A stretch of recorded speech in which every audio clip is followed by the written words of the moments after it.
जय हिंद साथियों, आइए हम लोग आज के क्लास में सीखने वाले द्विघात समीकरणों को मूलों का प्राकृतिक निकालने के लिए। ठीक है, एकदम अच्छे से हम लोग सीखेंगे और समझेंगे और एग्जाम के लिए 2 से 3 नंबर अपने पॉकेट में करेंगे। ठीक है, तो यहाँ से आपका ऑब्जेक्टिव में पूछा जाता और सब्जेक्टिव में भी पूछा जाता। ठीक है, तो हम चैनल पर अगर आप नए होंगे तो चैनल को सब्सक्राइब कीजिएगा, लाइक कीजिएगा और शेयर कीजिएगा। आइए हम लोग क्लास को स्टार्ट करते हैं और समझते हैं कि मूलों का प्राकृतिक कैसे निकाला जाता है। ठीक है, तो मेरा बोर्ड पे कुछ पॉइंट लिखा हो, पहले उसको हम लोग अच्छे से समझ लेते हैं। तो बोर्ड पे हम लोग क्या लिखे हैं? द्विघात समीकरणों के मूलों का प्राकृतिक, यानी कि आज क्लास में हम लोग द्विघात समीकरणों का मूलों का प्राकृतिक निकालने के लिए अच्छे से समझने वाले हैं और सीखने वाले हैं। ठीक है, तो इसमें कुछ पॉइंट लिखा हुआ, ठीक है, इसको पहले अच्छे से समझ लीजिए और इस साइड में प्रश्न भी लिखा, उसको भी हम लोग बना लेंगे और समझ भी लेंगे हम लोग अच्छे से कि मूलों का प्राकृतिक कैसे निकाला जाता है। ठीक है, तो पहले से समझिएगा। देखिए ये लिखे क्या, डी बराबर बी स्क्वायर माइनस 4ac, यानी कि जो भी खेला होने वाला मूलों का प्राकृतिक में वो सब खेला इसी पे होने वाला। ठीक है, डी बराबर क्या होता है, बी स्क्वायर माइनस 4ac, हमेशा ध्यान रखिएगा। बी स्क्वायर माइनस 4ac लिखिए या फिर क्या लिखिएगा, डी लिखिएगा, बात सेम होता है।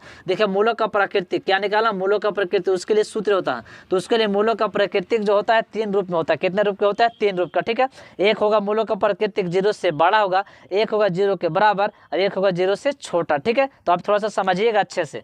ये फॉर्मूला मान के चलिए अच्छे से, अगर इसको समझ लेते हैं तो प्रश्न जो भी बनेगा एग्जाम के लिए वो अच्छे से हम लोग अच्छे से डील कर पाएंगे और समझ पाएंगे, एग्जाम के लिए 2 से 3 नंबर कर पाएंगे। ठीक है, तो यहाँ पे कुछ पॉइंट सूत्र लिखे, उसको पहले अच्छे से पढ़ लीजिए। तो पहला पॉइंट क्या लिखा हुआ, बी स्क्वायर माइनस 4ac बराबर क्या 0, यानी कि इसको हल करेंगे, डी बराबर हल करेंगे, हल करने पर अगर 0 आए, क्या आए 0 आए, तो 0 जब भी आएगा तो उसका मूल क्या होगा, मूल वास्तविक और क्या होगा, समान होगा। या मूल वास्तविक और समान ना बोल के डायरेक्ट इसको बोल सकते हैं क्या कि मूल बराबर होगा या मूल क्या होगा, वास्तविक होगा। ठीक है, जब भी अब हल कीजिएगा, हल करने पर अगर आपका मूल कैसा मतलब कैसा आ जाए, शून्य आ जाए, तो शून्य आएगा तो आपका क्या होगा, मूल वास्तविक और समान होगा, या मूल क्या होगा, बराबर, या फिर डायरेक्ट बोल सकते क्या होगा, वास्तविक। तो उसको लिखने का तरीका यही हो सकता है, बी स्क्वायर माइनस 4ac बराबर 0 लिख दीजिए, या फिर वो लिखने का मन नहीं है तो मत लिखिए, डायरेक्ट ये लिख दीजिए डी बराबर 0, कोई दिक्कत। दूसरा पॉइंट देखिए, दूसरा पॉइंट क्या लिखा हुआ, b square minus 4ac, b square minus 4ac 0 से बड़ा, मतलब क्या समझे कि बी स्क्वायर माइनस 4ac को हल करेंगे, क्या करेंगे, हल करेंगे, तो 0 से क्या आ जाए, बड़ा आ जाए। 0 से बड़ा मतलब क्या है, तो कुछ भी अमाउंट 2 3 4 1 2 ये सब का सब 0 से क्या है, बड़ा।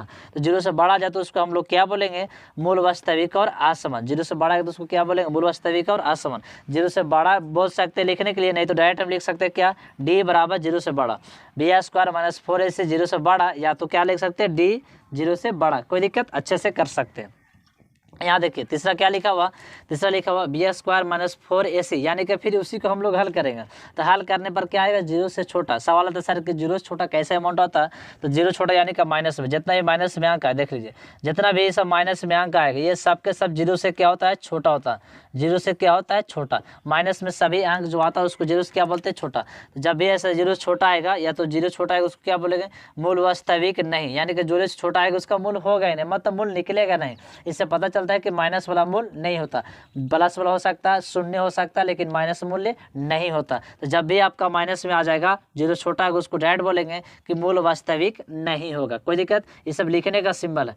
बी स्क्वायर माइनस 4ac बराबर 0 लिख सकते हैं, नहीं लिखना तो डी बराबर 0 लिख सकते हैं। बी स्क्वायर माइनस 4ac 0 से बड़ा लिख सकते हैं, नहीं तो डी बराबर खाली बड़ा लिख सकते हैं, कोई दिक्कत। अच्छे से इसको समझ गए होंगे, ये फार्मूला है। ठीक है, इसको अच्छे से स्क्रीनशॉट ले लीजिएगा।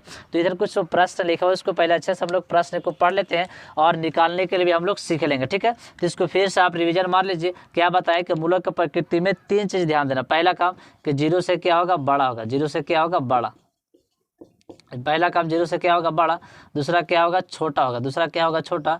और तीसरा क्या होगा, 0 होगा। तीसरा क्या होगा, 0 मतलब बराबर होगा। अगर 0 से बड़ा होगा तो क्या कराएगा, मूल वास्तविक और असमान। अभी देखें, अगर 0 से छोटा होगा तो मूल वास्तविक नहीं होगा।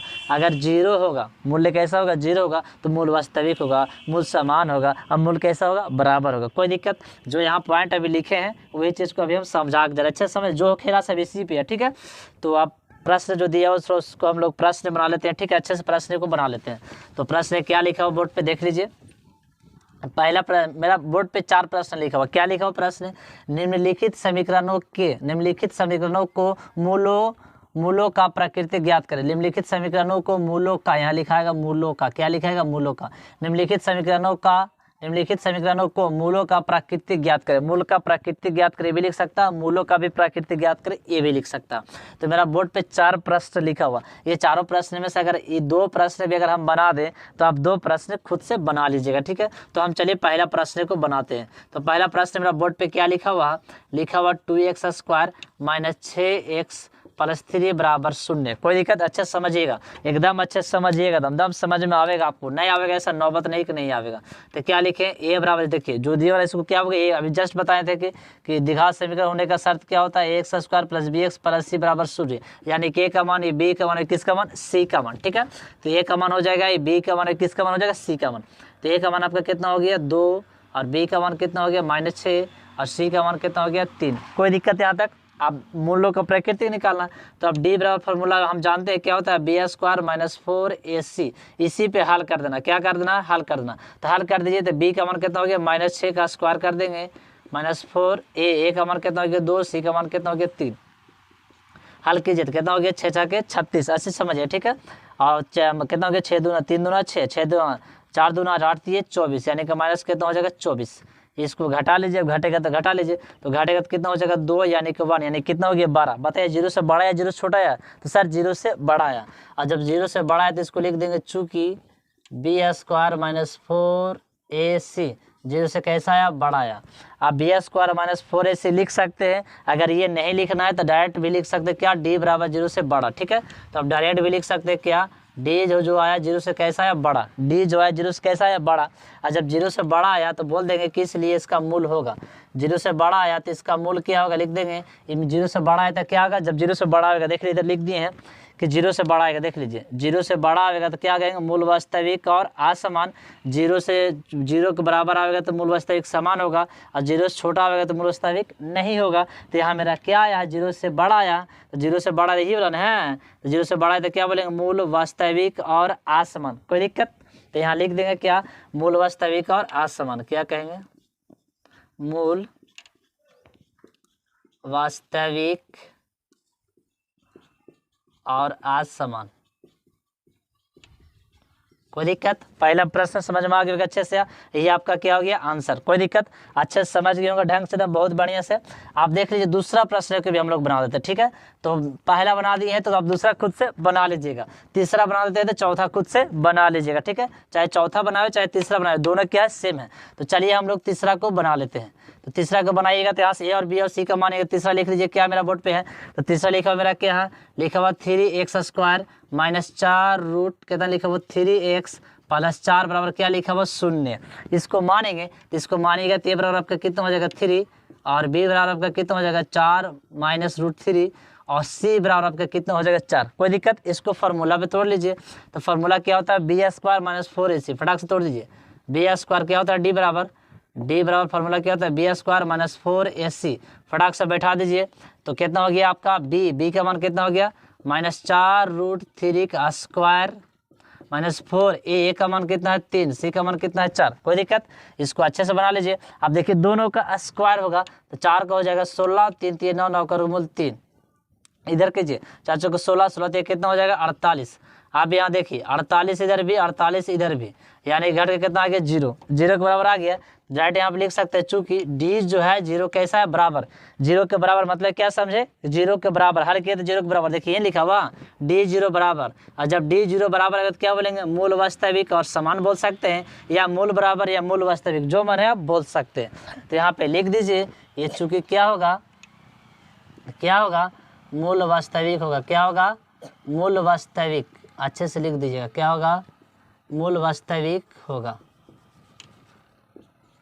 मूल वास्तविक होगा। मूल वास्तविक नहीं तो मूल बराबर भी लिख सकते हैं, क्या लिख सकते हैं, मूल बराबर, क्या लिख सकते हैं, मूल बराबर, ये आपका आंसर। कोई दिक्कत? तो पहले इसको अच्छे से आप स्क्रीनशॉट ले लीजिए। चलिए तो स्क्रीनशॉट ले लिए होंगे, उम्मीद करते हैं कि अच्छे से आप लोग समझ पाए होंगे, ठीक है। तो वीडियो जब अच्छा लगा तो चैनल को सब्सक्राइब कीजिएगा, लाइक कीजिएगा और शेयर कीजिएगा, बहुत मेहनत से लगता है। इसी तरीके से अगर वीडियो आप देखना चाहते हैं इसको जम के लाइक ठोकिए और जम के इसको शेयर कीजिए। आपके लिए सुनील सर हमेशा आपके लिए वीडियो लेके आते हुए रहेगा, ठीक है। तो आइए हम लोग आज के क्लास के लिए जय हिंद।